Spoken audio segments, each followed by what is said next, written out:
Welcome to 5 and 5 with Miller and Mango, your go-to source for all things finance with a twist of culture infused into every episode. Join your hosts, seasoned financial professional Miller and marketing maverick Mango, as they discuss 5 of the latest market and cultural trends and help you instill common sense into the ever-changing landscape of finance, all within 5 minutes. It's time to dive into the numbers, unravel market mysteries, and discover the strategies that matter. Welcome to 5 and 5 with Miller and Mango. Hello and welcome to 5 and 5 with Miller and Mango. I'm your host, Mike Manganello, and joining us remotely, a little congested, Miller Hoffman. Miller, how are you feeling? I am here. I'm doing much better now that I'm on the podcast here with you, Mango. So I'm ready for an exciting lineup of topics. Tell me what we're discussing today. I will. Let's start it right off. So there's some recent news that just came out about inflation numbers. The latest consumer price index released this week show the annual inflation ticked up to 3.5% in March and 3.2% in February. The largest annual gain in half a year. There's been a lot of articles out there that are saying we might be entering a bear market. Would love your point of view on that. Yeah, Mango, we've been through a period, it seems like over the past few years where certain indicators, a lot of people are pointing to them and saying, there, now, here's the time in which we're going to get to X or Y, and you can pick your poison, right? If we want to use different economic factors as good things or not so good things, depending on the audience, they can choose it however they want to. We call that confirmation bias on our end, just looking for information that suits your opinion or your belief. I don't think inflation is the sole predictor or sole determinant for a recession.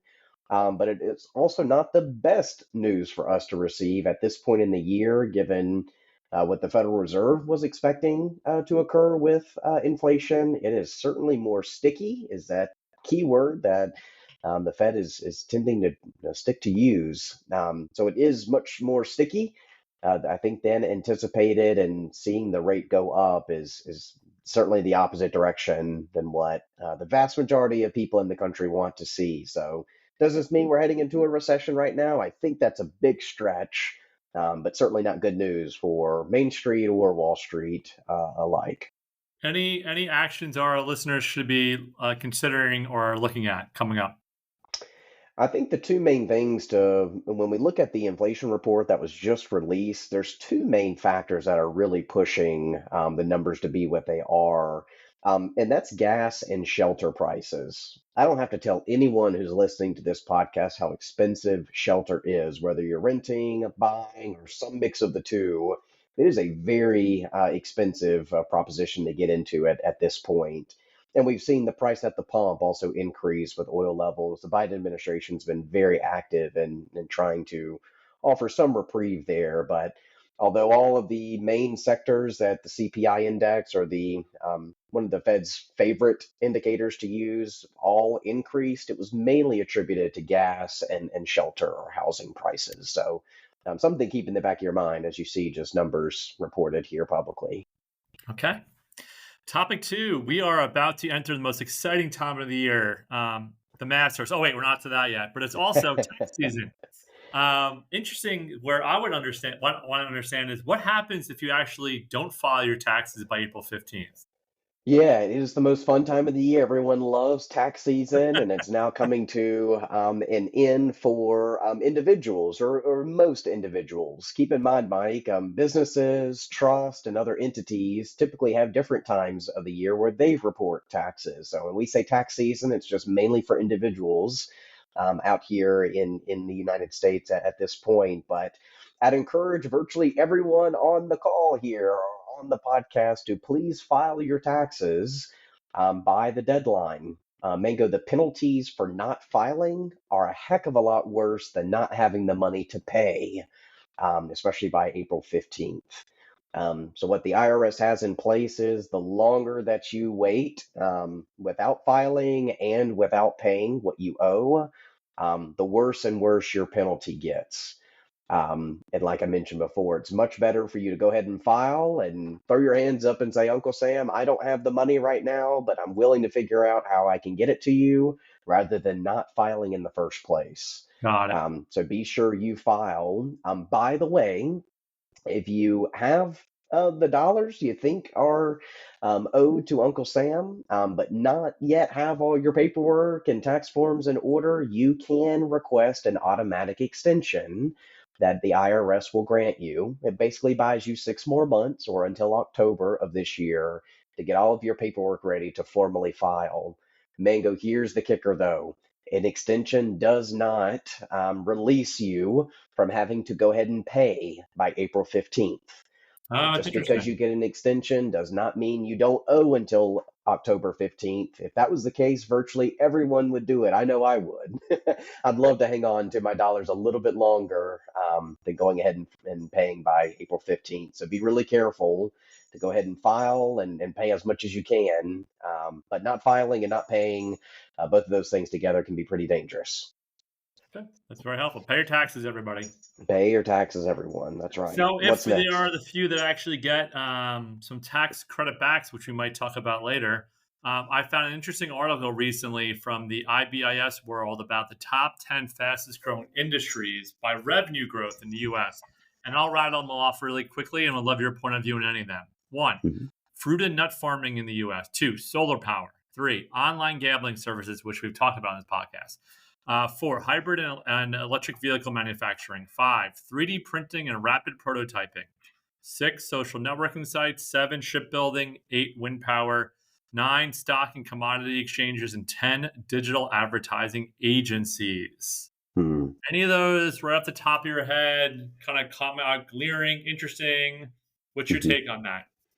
Yeah, I was surprised to see fruit and nut farming. If this podcast thing doesn't work out, we can just go be nut farmers, Mango. But I have one quick point, and I want to throw it back to you, though. I want to know what you think. It seems like there is a stark contrast between the top 10 that you just mentioned, professions where people are actually building and manufacturing things, and professions where they're capitalizing off of another event or a user, let's say.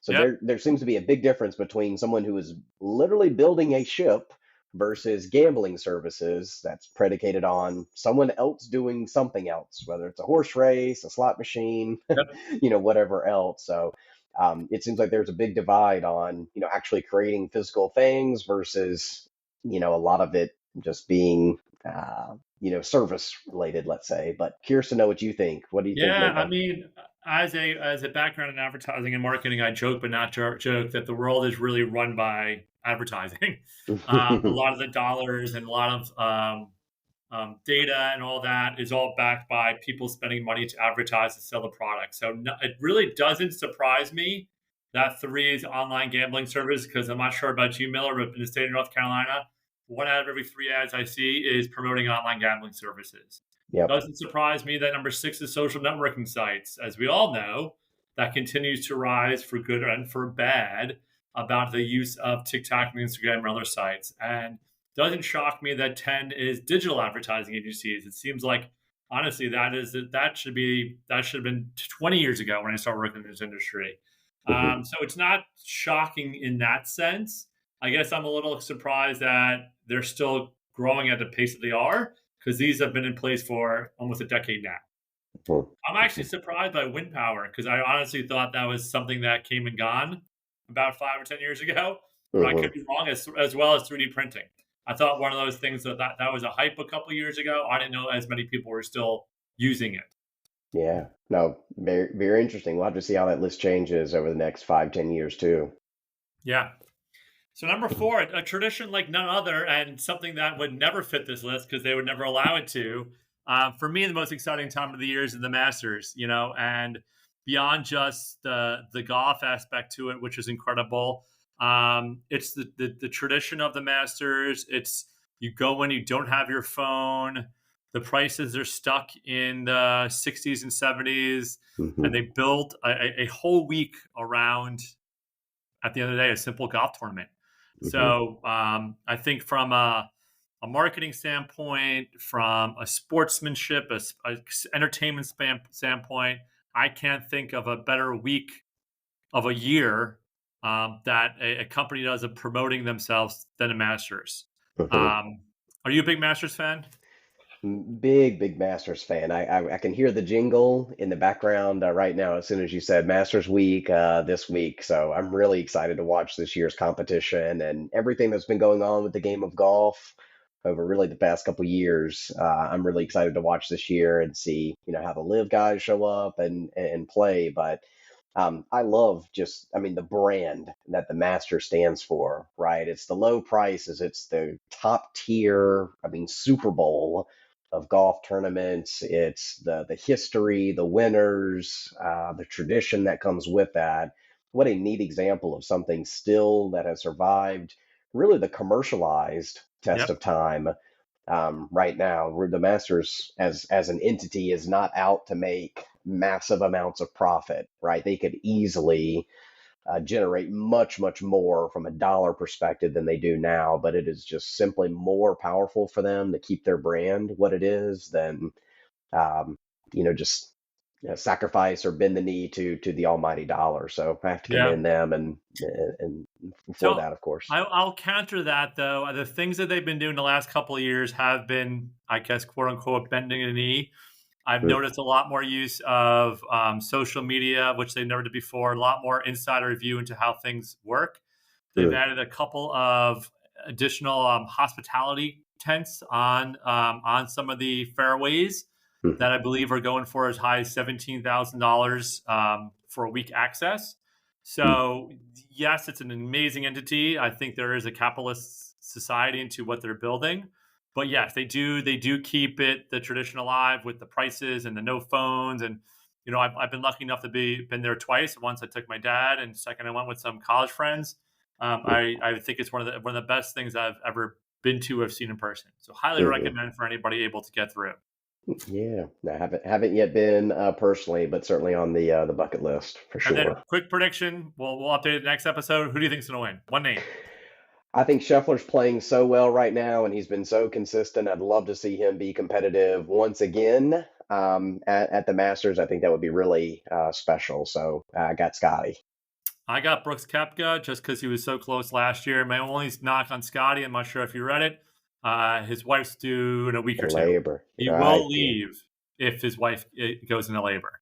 Yeah, no, I did see that. So we have some bets to make on two different fronts then, don't we? All right, and to close it, explain it to me like a fourth grader. So going back to that tax topic that we talked about, which is better, a tax credit or deduction? Yeah, popular topic, especially considering the season that we are in. Mike, I use a, pie analogy to best explain the difference between the two. But to give you a short answer, it is almost always more beneficial for you to get a tax credit rather than a deduction. Here's how it works. Imagine you have a pie on the table. A deduction shrinks the size of the pie that Uncle Sam, is going to take his cut from. A credit takes a piece of the pie away. So instead of shrinking the amount that is on the table for Uncle Sam to take his portion from, a credit is going ahead and taking a piece of that pie away that's able to be taken through taxation by Uncle Sam. So we commonly hear of, and I see on social media all the time, this concept of writing things off, right? I just write that off, or that's a business write off, or something like that. That's People are referring to a deduction when you say a write off. Here's, I think, a really important concept that maybe a lot of business owners need to know and understand. Just because you can write something off does not mean that it's free or without cost. Ladies and gentlemen, you are still buying or paying for the service or the good or whatever it is that you are writing off. Do not surrender $1 for a 30-cent tax deduction or even a tax credit in from that point of view, depending on the size of the credit. So really important to know this concept or this um, phase that I hear all the time of it's a write-off, it's free to me. And you should just write that off. Well, that may be, tax advantageous, but that doesn't mean that you should be doing it. So be very careful around that concept of writing things off or just doing something to get a tax deduction. Don't let the tax tail wag the overall dog here, I'd say is the general advice. I think that might be the name of our podcast episode. There you go. I'll have to. Yeah, that is not my phrase, so I have to credit whoever came up with it. Awesome. Well, you powered through. Great job. Everybody, thank you for listening. Continue to like, comment, and suggest. And until next time, enjoy the Masters and tax season. Happy tax season, everyone. Take care.